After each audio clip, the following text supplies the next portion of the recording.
Sejarah lengkap psikologi, dari lubang di kepala hingga kecerdasan buatan. Sebelum terapi, sebelum tes IQ, sebelum kata psikologi dikenal, manusia sudah bertanya apa yang terjadi dalam pikiranku.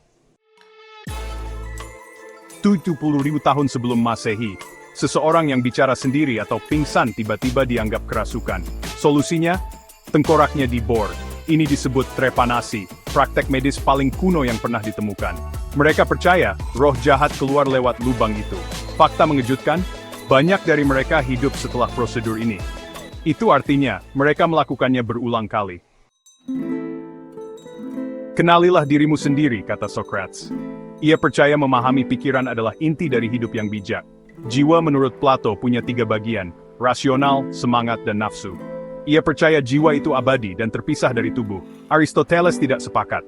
Menurutnya, jiwa adalah fungsi dari tubuh.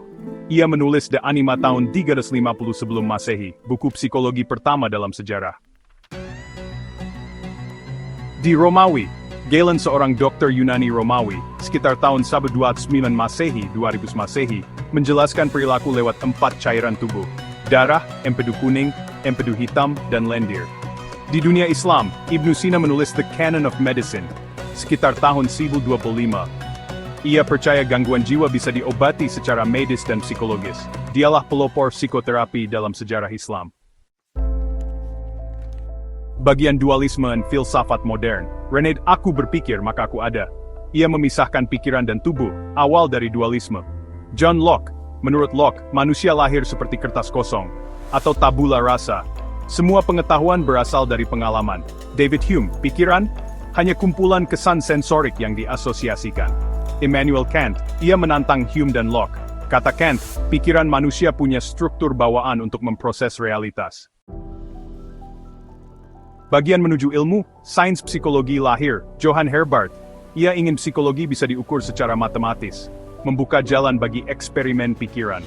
Auguste Comte, melalui positivisme, ia percaya semua ilmu harus berdasarkan observasi. Wilhelm Wundt, tahun 1974, ia menulis Principles of Physiological Psychology.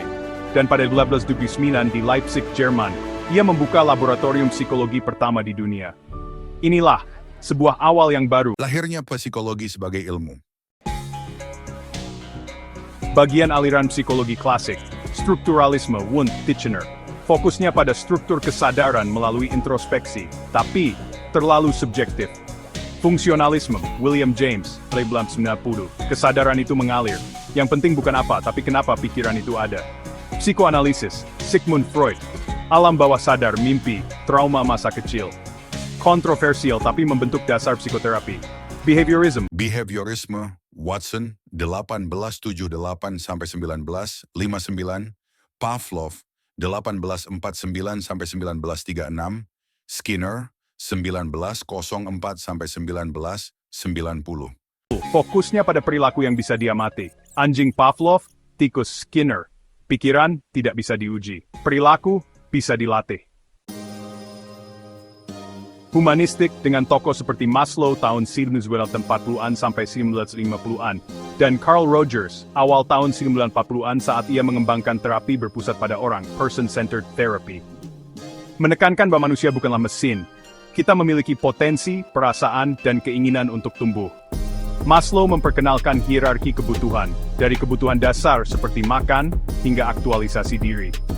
Kognitif, yang dipelopori oleh Jean Piaget, dan Ulrich Neisser, Cognitive Psychology, lahir dari era komputer, yang menginspirasi studi tentang pikiran memori, bahasa, dan pemecahan masalah. Pendekatan biologis dan evolusi mengungkapkan bahwa otak, gen, dan hormon memainkan peran penting dalam perilaku. Penemuan penting termasuk neurotransmitter, fMRI, dan fungsi belahan otak. Sosial dan budaya dengan tokoh seperti Vygotsky, teori sosiokultural tahun 1930-an dan Albert Bandura pertama kali mengembangkan teori belajar sosial pada tahun 1960-an.